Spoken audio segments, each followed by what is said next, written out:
সুপ্রিয় দর্শক, আপনাদের সাথে আছি আমি জ্যোতিষী প্রকাশ অধিকারী।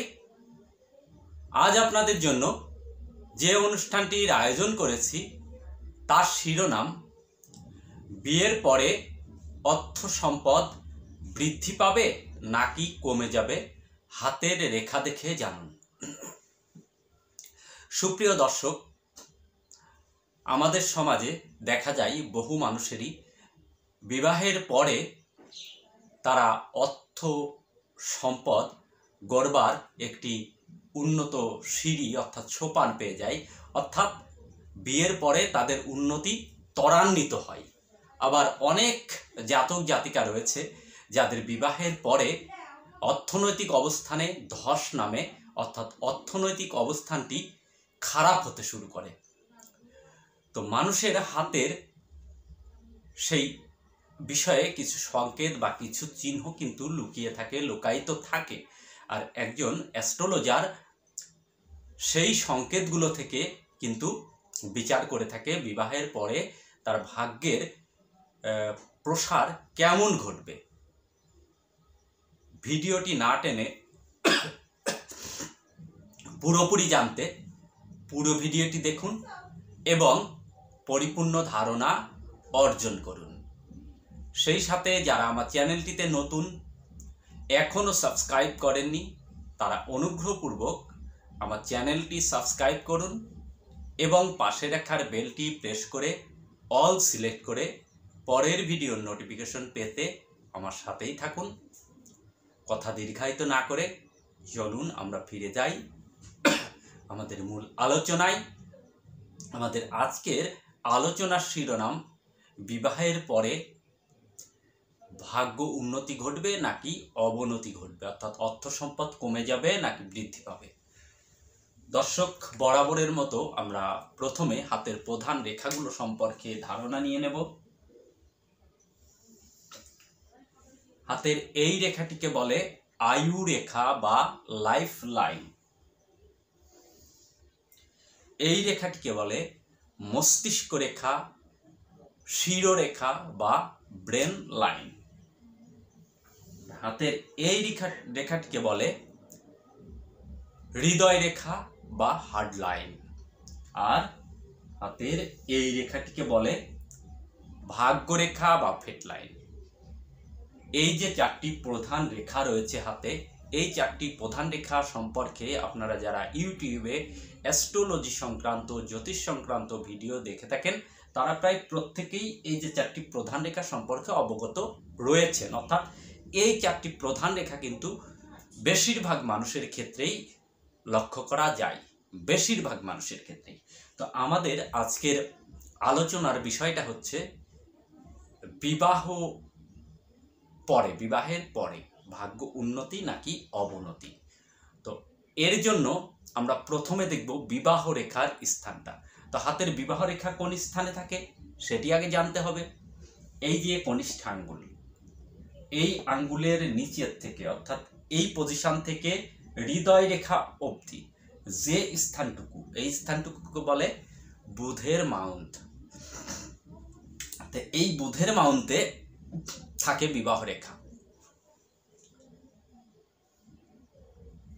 এই যে এই বুধের স্থানে এইভাবে ক্ষুদ্র ক্ষুদ্র কিছু এরো রেখা লক্ষ্য করা যায়। কারো একটি থাকে, কারো দুটি থাকে, কারো তিনটি থাকে। যেটি থাক না কেন সেটি কিন্তু বিবাহ রেখা। আসলে দুটো, তিনটা, চারটা বিবাহ রেখা থাকলেই তিনটা চারটা বিবাহ হবে এমনটি নয়। এগুলো প্রণয়কেও নির্দেশ করে, প্রেম ভালোবাসাকেও নির্দেশ করে। মনে রাখবেন, জ্যোতিষশাস্ত্র বলছে যে আমাদের মস্তিষ্কে দাগ না পড়লে, অর্থাৎ কোনো কার্য কিন্তু সংগঠিত করে হয় মস্তিষ্কের সাহায্যে। তো মস্তিষ্কে যখন গভীর দাগ পড়ে তখন হাতেও গভীর দাগ পড়ে। তো এই বিবাহ রেখার একটি থাকলে, এ বিষয়ে আমার ভিডিও দেওয়া আছে বিবাহ রেখার উপরে, সেখান থেকে পরিপূর্ণ ভিডিওটি দেখে জেনে নিয়েন যে বিবাহ রেখার পরিপূর্ণ বিচার।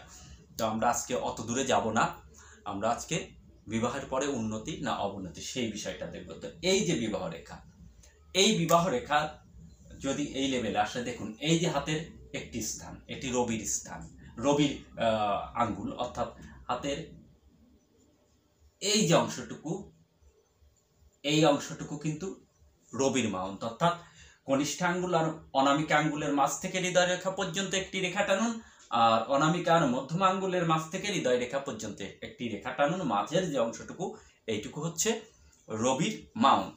তো এটি মুছে দেব, তাহলে বুঝতে সুবিধা হবে। এই রবির মাউন্টে এই যে এরকম একটি রেখা থাকে, সেটি কখনো দীর্ঘ একদম নিচেও নেমে আসতে পারে, সেটি বিষয় না, যতটুকুই থাক না কেন। অনেকের এইভাবে ভাগ্যরেখায় স্পর্শ করে, অনেকের এখানে এসেও থেমে যায়, হৃদয় রেখা স্পর্শ করে, অনেকের হৃদয় রেখা থেকে একটু নেমে আসে, অনেকের এইভাবে ক্ষুদ্র রবি রেখাও থাকে। সে যেভাবেই থাক না কেন, এই বিবাহ রেখা দেখুন, যদি এইভাবে বিবাহ রেখা যদি এসে এইভাবে ঠিক রবি রেখা টাচ করে, অর্থাৎ রবি রেখা স্পর্শ করে থেমে যায়, বিবাহর এই বুধের স্থান থেকে বিবাহ রেখা একটি এসে রবি রেখা স্পর্শ করে যদি থেমে যায়, তাহলে এই জাতকের বিবাহ হয় সম্ভ্রান্ত পরিবারে, উচ্চ বংশে উচ্চ পরিবারে বিয়ে হয়। এবং বিয়ের পরে শ্বশুরালয়ে কোনো জাতিকার হাতে থাকলে তার যে লেভেল, তার থেকে অনেক হাই লেভেলের গৃহে বিয়ে হবার সম্ভাবনা কিন্তু এটি সৃষ্টি করে এই যোগ এটি। আবার এই বিবাহ রেখা যদি কোনো জাতকের হাতে থাকে, তাহলে তার থেকে শ্বশুরালয় হবে উচ্চ লেভেল, অনেক অর্থবিত্তশালী, এমন সংকেত বহন করে। এবং শ্বশুরালয় থেকে জাতকের হাতে থাকলে শ্বশুরালয় থেকে জাতক কিন্তু যথেষ্ট হেল্প পায়, যথেষ্ট সহযোগিতা পায়, এমনকি তার ভাগ্য উন্নয়নের জন্য এই শ্বশুরালয় থেকে তাকে কিন্তু সহযোগিতা করতে পারে, হেল্প করতে পারে, এই সংকেত কিন্তু এটি বহন করে। কিন্তু এই বিবাহ রেখা যদি এইভাবে রবি রেখা কেটে চলে যায়, তাহলে বিবাহ এবং বিবাহিত জীবনে মর্যাদা হানি, সম্মান হানি হবার যোগ সৃষ্টি করে। এই গেল একটি সংকেত।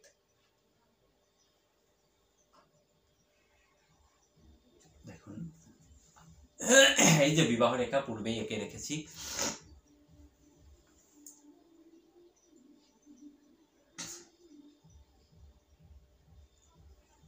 এই বিবাহ রেখার উপরে যদি এই ধরনের ক্ষুদ্র ক্ষুদ্র ঊর্ধ্বমুখী রেখা দেখা যায়, ক্ষুদ্র উপর দিকে, বিবাহ রেখার উপর দিকে যদি ক্ষুদ্র ক্ষুদ্র একটি, দুটি, তিনটি যাই থাক না কেন, এই ক্ষুদ্র ক্ষুদ্র রেখাগুলো যদি থাকে, তাহলে সেই জাতকের বিবাহের পরে উন্নতির সম্ভাবনা সূচিত করে। আবার এই বিবাহ রেখার উপরে এই রেখাগুলো কিন্তু সন্তানের সংখ্যাও বিচার করা হয়ে থাকে, সন্তানের সংখ্যাও বিচার করা হয়ে থাকে। প্রক্ষান্তরে দেখুন, এই বিবাহ রেখায় যদি এই ধরনের সংকেত থাকে, তাহলে কি হয়? এই বিবাহ রেখায় যদি নিচের দিকে নিম্নমুখী এই ধরনের ক্ষুদ্র রেখা থাকে, তাহলে কি হয়? তাহলে এই রেখাগুলো নির্দেশ করে জাতকের বিয়ের পরে ভাগ্য অবনতি হবার সংকেত। এই সংকেতটি বিয়ের পরে ভাগ্য অবনতি হবার সংকেত। আমি আরো অনেকগুলো স্থানে কিন্তু এই বিচার করব, শুধু এই বিবাহ রেখাই এই বিচার শেষ নয়। তার আগে আপনাদের কাছে আমার একটি রিকোয়েস্ট, একটি মিনতি থাকবে। মিনতিটি হচ্ছে, আমি আপনাদের কেমন বোঝাতে পারছি কি না, বা পারছি কি পারছি না, তার নিদর্শন স্বরূপ একটি লাইক রেখে যাবেন। কারণ আপনাদের একটি লাইক পেলে আমি অন্তত বুঝতে পারি যে আমি হয়তো আপনাদের বোঝাতে সক্ষম হচ্ছি, বা পারছি কিনা। কোথাও কোনো দোষ ত্রুটি থাকলে আপনারা কমেন্টস করে জানাবেন যে এখানে আরেকটু ভালো হলে ভালো হতো। এইভাবে মতামত জানাতে ভুলবেন না, আর একটি লাইক রেখে যাবেন, যাতে আমি অন্তত একটু আত্মতৃপ্তি বোধ করতে পারি। আমরা এবার আমাদের আলোচনায় আবার যাব। বিবাহ রেখার উপরে যদি এইভাবে ত্রিভুজ চিহ্ন সূচিত হয়, এইভাবে বিবাহ রেখার উপরে যদি ত্রিভুজ চিহ্ন সূচিত হয়, তাহলে জাতিকার হাতে থাকলে স্বামীর, অর্থাৎ যে জাতিকার হাতে থাকবে তার স্বামীর সাহায্যে তার ভাগ্য ব্যাপক উন্নতি যোগ সূচিত করে। আর কোনো জাতকের হাতে থাকলে স্ত্রীর কারণে ভাগ্য উন্নতি এমন যোগ সূচিত হয়।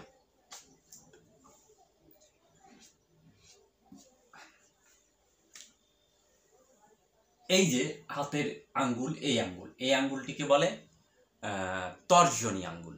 তো তর্জনীর আঙ্গুলের নিচের যে স্থানটুকু, এই স্থানটুকু বলা হয় বৃহস্পতির মাউন্ট।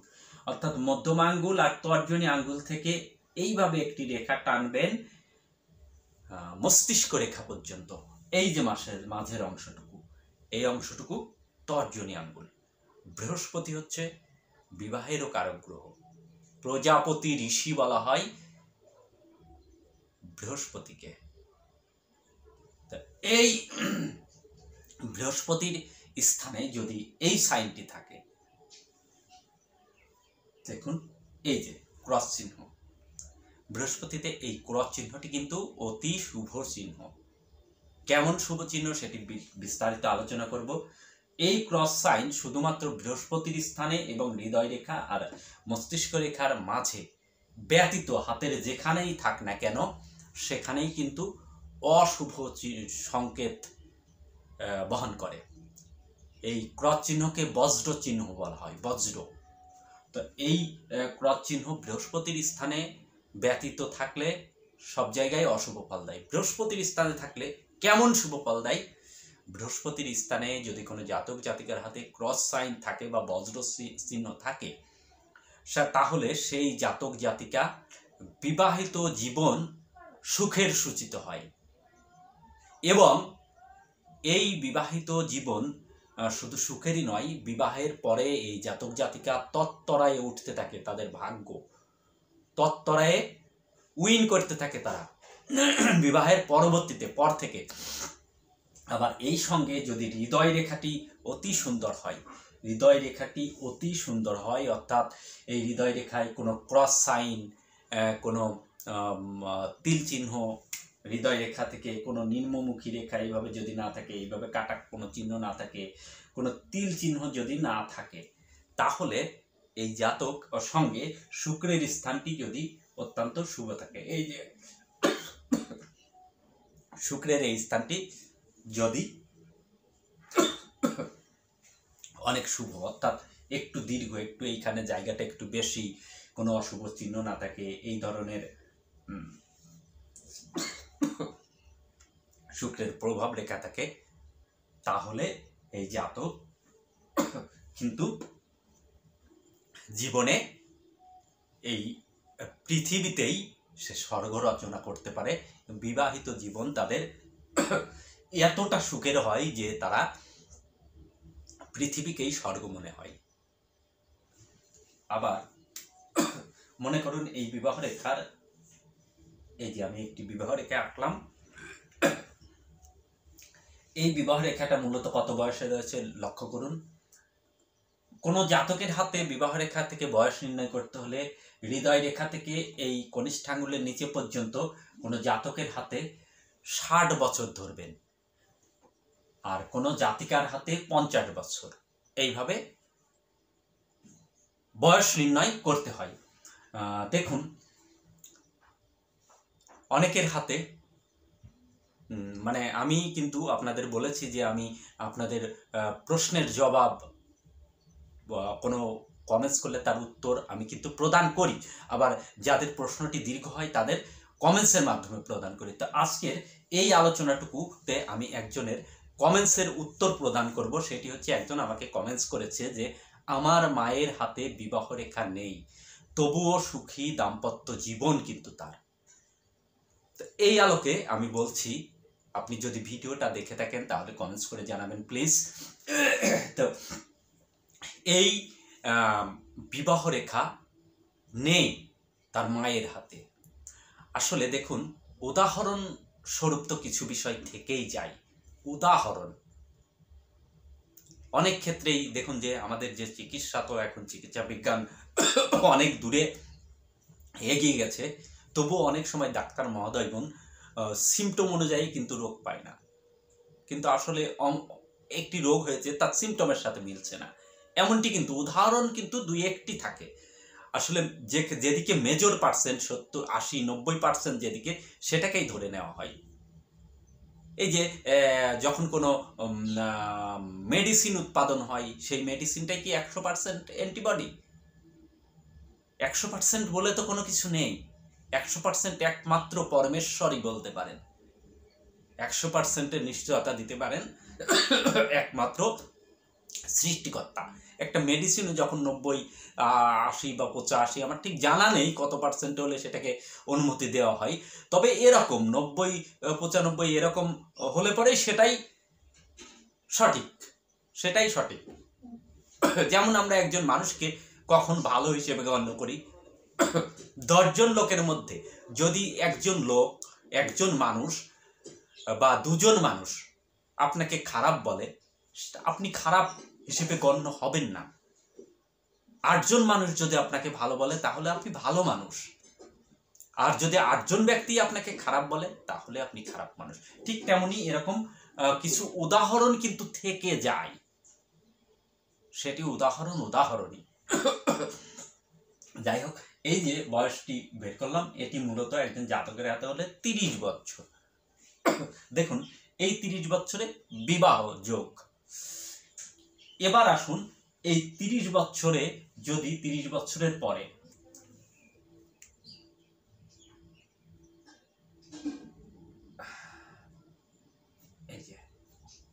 এই বয়সে এসে যদি এইভাবে হৃদয় রেখা, ভাগ্য রেখাটি 30 বছরের পর, অর্থাৎ এটি 32-31 বছর, এই বয়সে যদি ভাগ্যরেখাটি এইভাবে কেটে যায়, কিংবা ভাগ্যরেখাটি যদি এই সময় এসে এইভাবে তরঙ্গায়িত হয়ে ওঠে, কিংবা ভাগ্যরেখাটি সোজা স্পষ্ট আছে, এই বয়সে এসে কোনো এরো রেখা দ্বারা কেটে গেল, কিংবা এই বয়সে ঠিক এই 31-32 বছরে ভাগ্যরেখাটিতে ক্রস সাইন রইল, কিংবা ভাগ্যরেখাটিতে এই 31-32-এ তীর চিহ্ন রয়েছে, কিংবা এই সময়ে ভাগ্যরেখাটি দেখুন,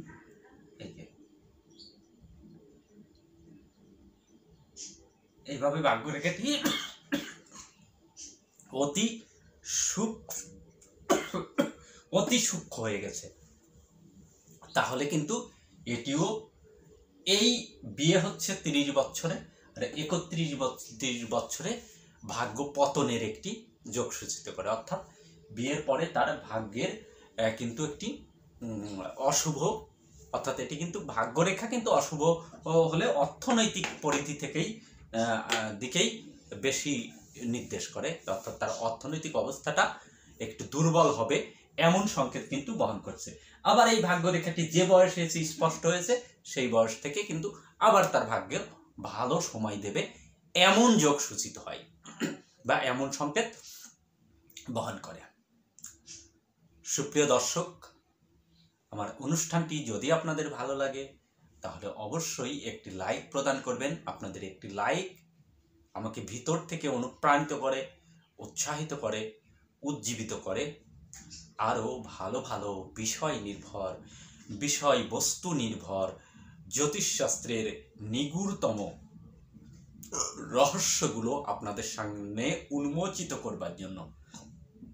ভালো লাগলে আর 5 জনকে, আত্মীয় স্বজনকে দেখার জন্য শেয়ার করে দিবেন।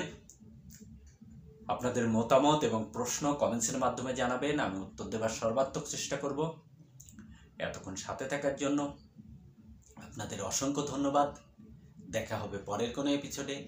ততক্ষণ ভালো থাকুন, সুস্থ থাকুন এবং শান্তিতে থাকুন, এই শুভকামনা ব্যক্ত করে আজকের মতো এখানেই বিদায়।